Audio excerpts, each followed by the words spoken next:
Hello friends. ये हमारा पांचवा और आखिरी वीडियो है जिसमें हम जो 5 लेसन्स हैं talkenglish.com के उसको हम अभी कवर कर लेंगे।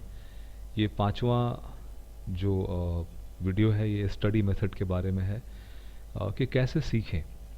मैं पहले आपको पेज दिखाता हूँ।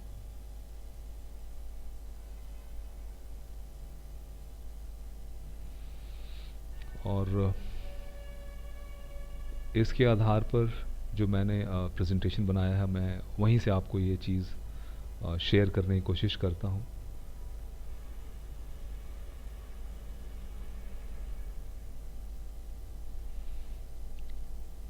स्टडी मेथड यानी सीखने का तरीका।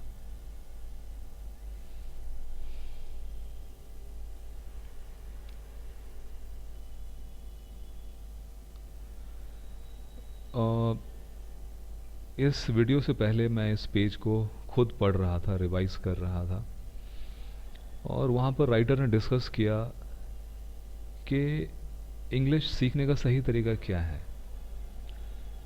क्या उसके हम सारे रूल्स, लॉजिक, फंक्शंस समझें, या बस सुने, बार बार सुने, बार बार दोहराएं ताकि वो हमें याद हो जाए और फिर उसका इस्तेमाल करना शुरू करें। और कई लोगों को किसी चीज़ के डिटेल में जाना अच्छा लगता है, वो पूरा ग्रामर सीखना चाहते हैं, सारे रूल्स उनको मालूम होने चाहिए तभी वो कंफर्टेबल फील करेंगे।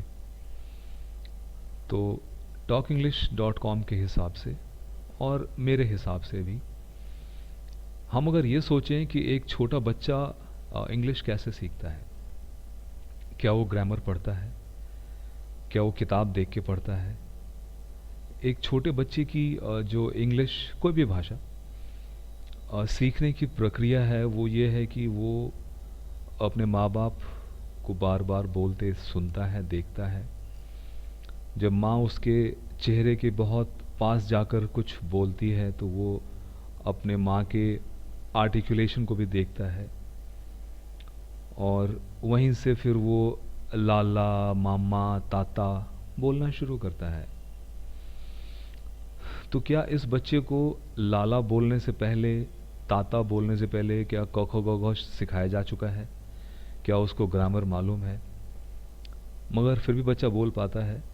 तो वही लॉजिक हम यहाँ भी इस्तेमाल कर रहे हैं कि इंग्लिश सीखने के लिए सारे रूल्स जानने की ज़रूरत नहीं है, और आपको बस सेंटेंसेस एक के बाद एक अ, देखते जाना है, उसको दोहराना है, पहले मन ही मन फिर ज़ोर से बोलकर अपने आप को रिकॉर्ड करना है, अपना ऑडियो रिकॉर्ड करना है, अपना वीडियो रिकॉर्ड करना है। और आपको वो सारे सेंटेंसेस मिलेंगे talkenglish.com पर। इनके पास बहुत बड़ा डेटाबेस, मैं आपको दिखाऊंगा अगले वीडियो में वो डेटाबेस, और मैं आपको एक लेसन करके भी दिखाऊंगा कि उसमें प्रैक्टिस कैसे करना है आपको।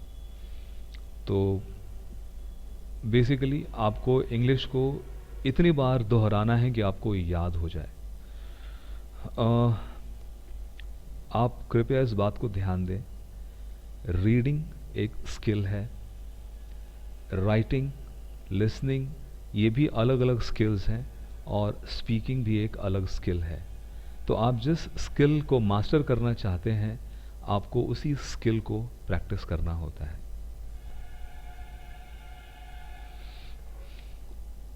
यहाँ पर जो हमने सवाल पूछा था उसी का जवाब है इंग्लिश में, कि इंग्लिश सीखने के लिए क्या उसको समझना चाहिए या बस सुन के याद कर लेना चाहिए।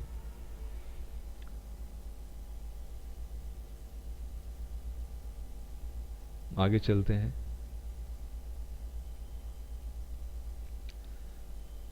आप पहले इस पेज को पढ़ें।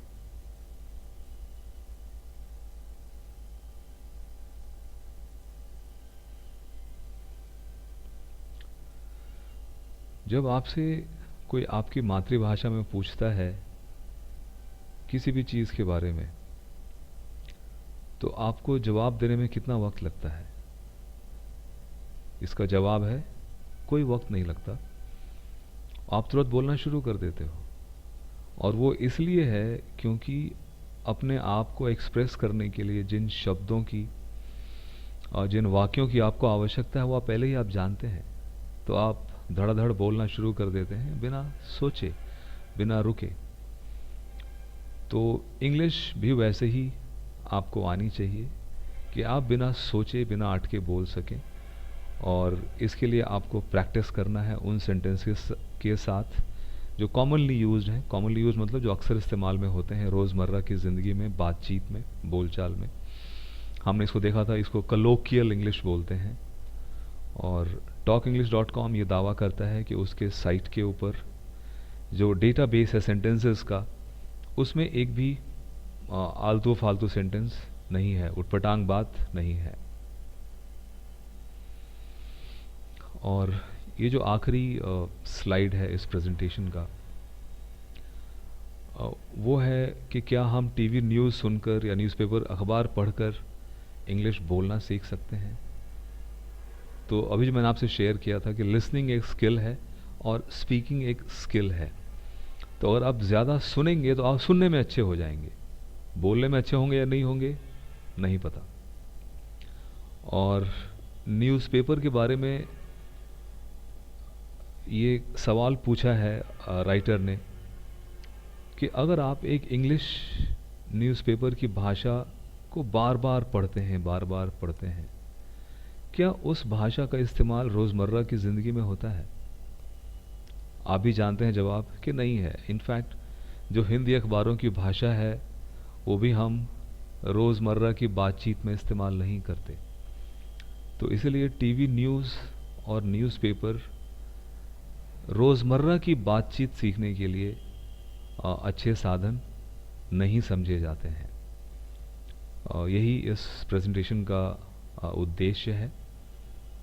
उम्मीद करते हैं कि आप इससे कन्विंस्ड हुए होंगे और अपने स्टडी मेथड्स को आप एडजस्ट करेंगे इस प्रेजेंटेशन के गाइडलाइंस के अनुसार, और उससे आपको अवश्य ही लाभ होगा, ये मेरा विश्वास है। तो इस प्रेजेंटेशन में इतना ही फ़िलहाल। देखने सुनने के लिए बहुत बहुत धन्यवाद। आपके सुझावों का स्वागत है। आपका दिन अच्छा बीते। मैं आपसे अगले वीडियो में फिर मिलूँगा, जहाँ मैं आपको talkenglish.com पर एक लेसन को खुद प्रैक्टिस करके दिखाऊंगा कि इसको कैसे इस्तेमाल करना है। और वहाँ पर मैं आपसे उम्मीद करूँगा कि आपके साथ में एक डिक्शनरी ज़रूर हो। Thank you very much for listening. Have a nice day.